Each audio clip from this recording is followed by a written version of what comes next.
원장님께서는 또 자녀분들이 있는 만큼 이 태교 아무래도 좀 여러 부분 생각을 하셨을 것 같은데 그럼요. 원장님들은 실제로 태교 어떻게 하셨나요? 일단 저 같은 경우는 이제 그 한의사 면허 따기 전에 이제 첫째 아이가 임신이 됐어요. 그래서 네. 그때 생각을 해보면 특별하게 한 거는 따로 없는 것 같은데 지금 생각해 보면은 잘했다는 생각이 드는 게요.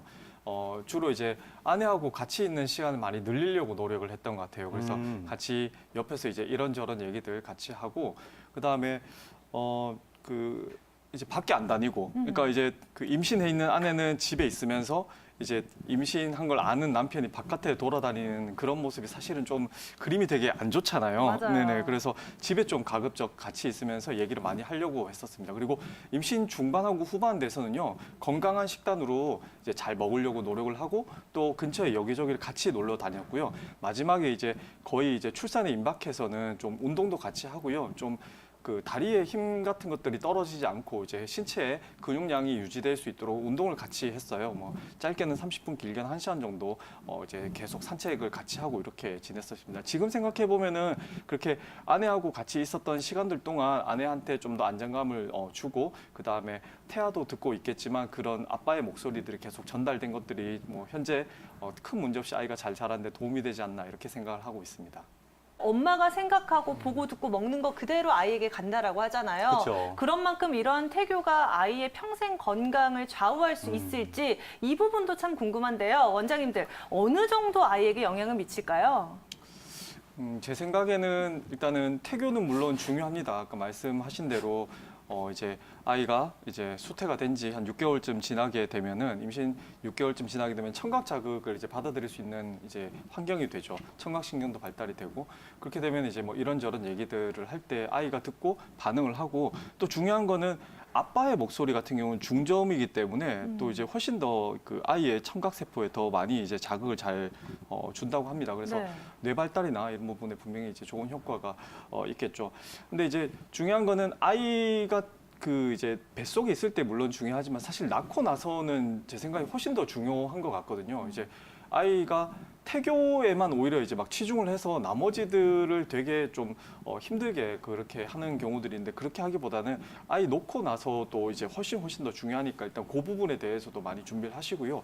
일단 아이가 뱃속에 있을 때 그러면은 어떻게 할까 한번 생각을 해보시면 아까 말씀 잘 해주시는데 이제 엄마의 이제 정서적 안정도 필요하지만 사실 아이하고 조금 이제 어느 정도 교감할 수 있는 건 역시 목소리가 제일 좋거든요. 그러니까 흔히들 하는 얘기로는 태아는 엄마의 심장 소리랑 그다음에 아빠의 말소리 듣고 이제 자란다고 얘기를 합니다. 네. 엄마가 이제 괜히 이제 뭐 알코올 섭취나 그럴 일은 없겠지만 알코올이나 카페인의 과량 섭취로 인해서 두근두근 되는 그런 소리를 들려주고 싶진 않지 않습니까? 그래서 아까 말씀하신 대로 좀 편안한 비트에 편안한 박률수의 그런 이제 심장을 유지할 수 있도록 그렇게 들려주면 좋을 것 같고요. 아까 이제 태담 얘기하셨는데 태담이 생각보다 되게 괜찮은 것 같아요. 얼마 전에 이제 나온 자료들을 보니까 그렇게 아빠 목소리에 이제 자꾸 노출되어 있는 아이일수록 나중에 아이가 태어나고 나서도 아빠 목소리에 잘 반응을 한다고 합니다. 그러니까 이제 나중에 예비 아빠 되실 분들께서 이 방송을 보고 계시다면 나중에 아빠 목소리에 반응하는 아이를 만들고 싶다면은 꼭 배 안에 있을 때 네. 아이 이름 태명 많이 불러주시고 또 아내분하고 이제 얘기를 많이 하시면 되는데 이때 주의해야 되는 게 너무 큰 소리로 이제 태담을 하게 될 경우는 아예 신경 발달이 좀 저해되는 경우도 있습니다. 그러니까 적당한 목소리 크기를 잘 조절하셔가지고 이렇게 태담을 통해서 태교를 하시면 좋을 것 같습니다. 원장님들 그렇다면 입덧은 도대체 왜 하는 건가요? 그 현재 정확한 원인은 알려져 있지는 않고요. 크게 이제 두 가지 가설이 있습니다. 하나는 뭐냐면은 이제 임산부, 그러니까 임신을 했을 경우에 이제 저녁에 자는 중에 좀 더 이제 쓴 타액이 나온다고 합니다. 이게 이제 위장관으로 흘러 들어가게 돼가지고 위장을 자극을 하게 되고 그래서 아침에 특히 보통 입덧을 하게 되면 아침에 주로 심하지 않습니까? 그렇죠. 왜 보통 드라마 봐도 아침에 일어나서 밥 차리다가 욱 하는 게 보통 저녁 시간이 아니라 아침 시간이죠. 네, 그런 것처럼 아침에 이렇게 훨씬 더 구역감을 많이 일으키게 되는데요. 아까 그런 가설 하나랑 나머지 하나는 호르몬들이 크게 변하게 됩니다. 일단 에스트로겐의 순환들이 좀 많이 이제 증가가 되고요. 또 하나 프로게스테론, HCG 이런 것들이 증가하게 되고 또 갑상선 호르몬들이 변화를 하게 되죠. 이 급격한 호르몬 때문에 이제 결국 구역감이나 입덧을 일으킨다고 하는데 그럼 조금 더 근본적인 원인. 그럼 입덧은 대체 일어나는 걸 가지고 우리 인체에 혹은 이제 모체에 어떤 영향을 미치려고 하는 걸까 생각해 보면 아까 이제 말씀 잘 하셨는데 좀 위험하고 그 먹으면 안 되는 것들 피하는 그런 것들이 중요하다고 말씀하셨지 않습니까? 그런 것처럼 입덧을 통해 가지고 임신 초기에 이제 태반이 충분히 발달되지 않았을 때, 다시 말해서 이제 어느 정도 독성이 있는 물질이 들어왔을 때 걸러내는 힘이 좀 약할 때, 그때 이제 아예 먹는 것 자체를 주의를 시키는 거죠. 그래서 뭐 변한 음식이라든가 상한 음식이라든가 몸에 이제 해가 될 만한 음식들을 거부하는 반응들을 일으키기 위해서 이제 입덧이라는 어떤 기제가 생긴 건 아닌가 이렇게 생각이 되고 있는 거고요. 거기에 따르면은 좀 신 것들은 또 잘 먹게 되는데 뭐 어느 정도 열량이 많이 높은 음식들, 예를 들어서 뭐 아주 뭐 기름기가 많은 고기라던가 아니면 좀 소화에 좀 방해가 되는 물질들 같은 경우는 좀 거부를 하는 쪽으로 이렇게 지금 입덧이 연구가 되고 있습니다. 다시 말해가지고 임신이라는 과정 중에서 입덧은 이제 어쩔 수 없이 나타나는 거고요. 이제 대표적인 가설로는 호르몬의 큰 변화들 때문인데 이게 이제 아까 말씀드린 대로 좀 먹어서는 안 되는 음식들을 피하는 쪽에 그런 것들을 위해 가지고 입덧이 있다 이렇게 생각을 하시면 될 것 같습니다. 그렇다면 이혜범 원장님, 이 밖에도 임신과 건강하게 출산을 이루기까지 좀 완벽하게 좀 잘 성공하기 위해서 어떤 부분들을 좀 신경 쓰면 도움이 될까요? 네, 그 아까 또 나왔던 얘기들 중에 하나가 뭐 피해야 되는 거는 피하고 이제 황태원 원장님께서 잘 얘기해 주셨죠. 일단은 술 당연히 하실 분 없겠죠. 담배 피시는 분 없겠죠. 왜냐하면 이제 임신 중에 담배 피면은 이제 혈중에 있는 산소 농도가 훅 하고 떨어지는데요. 그거를 이제 태아하고 나눠 쓰게 됩니다. 그러면 이제 태아한테도 훨씬 더 적은 양의 산소가 들어가고 발달에 이제 치명적인 영향을 미치겠죠. 또 하나가 알코올인데요. 알코올은 되게 이제 쉽게 이제 넘어갈 수 있는 물질 중에 하나예요. 그러니까 그런 것들 좀 많이 피하셔야 될 겁니다. 그리고 뭐 자극적인 음식이나 이런 것들 중에서 뭐 이제 흔히들 하는 중에 뭐 매운 걸 먹으면 아이가 매운 거를 따라 먹게 되고 나중에 그 기호가 올라간다고 하는데 사실 그거는 어느 정도 그냥 민간에서 그냥 나오는 이런 통설이고요. 실제로는 그걸 지지하는 근거들은 그렇게 많지가 않습니다. 그러니까 다시 말해가지고 이제 좀 충분한 양질의 식사를 잘 하시고 좀 아까 말씀드린 피해야 되는 것들 피하고 이렇게 하시면 될 것 같고요. 그 다음에 아까도 얘기 계속 한 것 중에 하나가 이 힘들어하는 산모분에 대한 정서적 지지가 굉장히 중요합니다. 이렇게 그 예비 아빠분들 그리고 남편분들께서는 이제 뭐 바깥에 물론 이제 바쁘고 그런 상황인 건 알겠지만 최대한 이제 집에 계셔가지고 산모분들에 대한 정서적 지지 그리고 태담 많이 하시고 운동할 거나 뭐 같이 할 게 있으면 더 좋겠습니다. 그래서 산모분들하고 같이 얘기하면서 활동 많이 하면서 이제 아이가 잘 클 수 있게 안정적인 가정을 꾸려 나가는 게 되게 중요할 거고요. 마지막으로는 이제 예비 아빠, 예비 엄마가 됩니다. 그래서 예비 아빠, 엄마가 되는 모성, 부성을 기르는 그런 책들도 읽어보시고 이제 준비를 충분히 하시는 게 제일 좋은 태교라고 그렇게 생각이 드네요. 배가 고프면 뭐 음식이 떠오르고 맛있는 음식을 먹으면 기분이 좋아지듯이 이 본능, 식욕 부분에 문제가 생겼다는 것은 우리가 그 원인을 자세하게 파악을 해봐야 되잖아요. 그럼요. 이혜범 원장님, 이 부분 어떻게 이해하면 좋을까요? 네, 먼저 그 식욕에 대해서 조금 더 자세하게 알아볼 필요가 있는데요.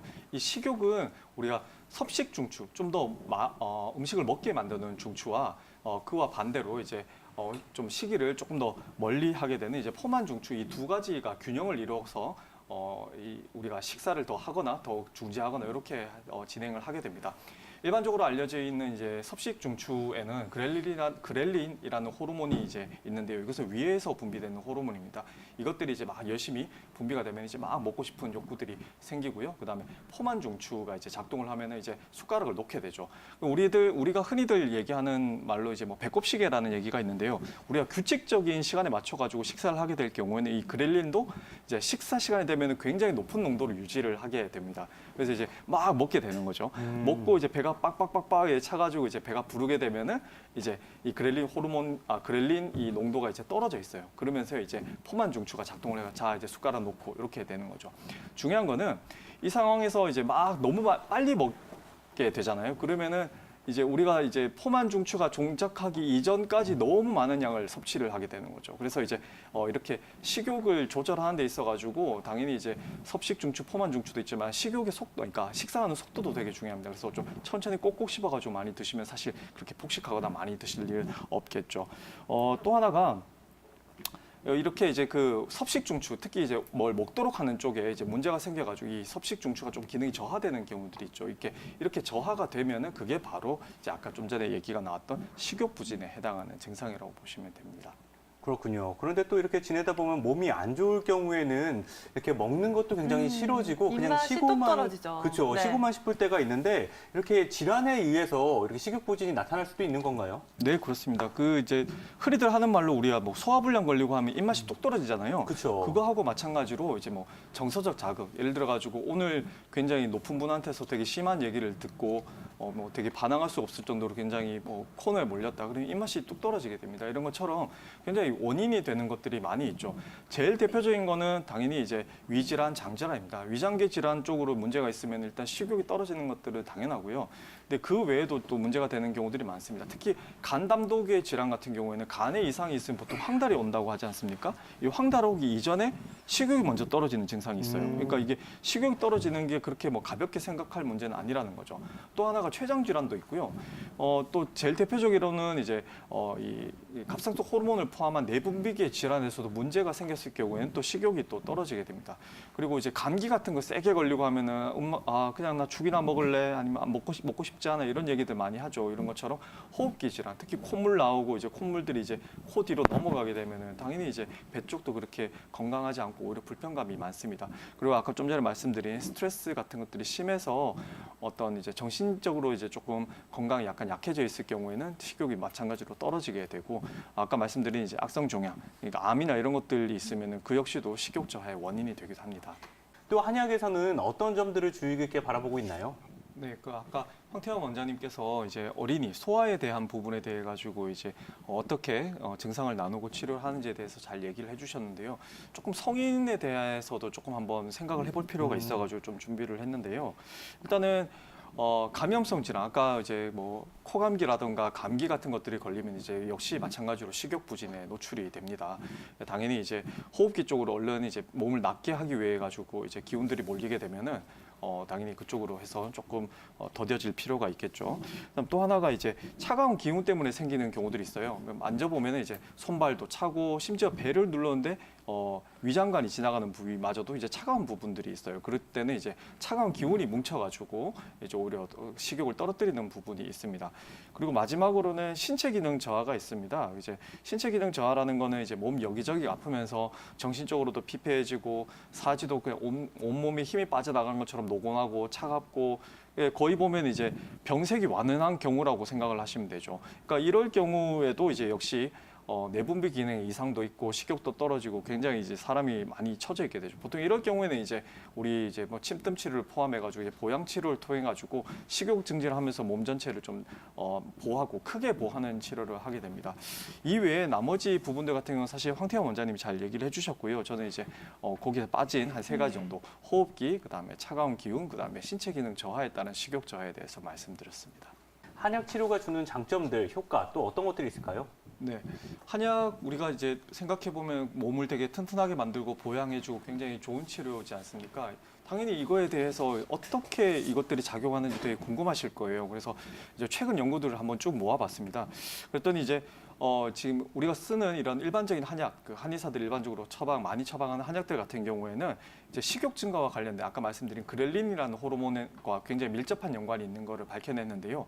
일단은 한약을 복용을 하게 되면은 뇌에서 이 그렐린의 수용체의 개수가 증가하게 됩니다. 다시 말해가지고 위에서 그렐린이 분비가 되면은 뇌에서 이제 인지를 하게 되는 거죠. 아, 식욕이 있다. 이렇게 인지를 하게 되는 것들을 이제 이 한약이 역할을 합니다. 또 하나가 그렐린 자체의 분비도 증가합니다. 그렐린 자체가 많이 나오면은 수용체가 적더라도 뇌의 수용체가 적더라도 식욕이 증가된 것을 훨씬 더 잘 느낄 수 있게 되겠죠. 또 하나가 위 운동 자체가 증가해요. 이 영상 검사를 해보면은 실제로 위가 이렇게 천천히 이렇게 움직이는데 이 횟수가 분당 움직이는 횟수가 증가를 합니다. 또 마지막으로 위에서 총 배출되는 시간, 충분히 소화가 됐기 때문에 배출도 빨라지겠죠. 그러니까 이게 식욕도 올라가고 소화 기능 자체도 개선되는 효과가 있는 것이죠. 아무튼 이렇게 오랫동안 사용되어 온 한약이 그 기전이 밝혀지고 있고 다른 병이 특별하게 동반되지 않다면 아까도 말씀드린 이런 좋은 한약 치료를 통해 가지고 식욕 증진에 충분한 도움을 받으실 수가 있습니다.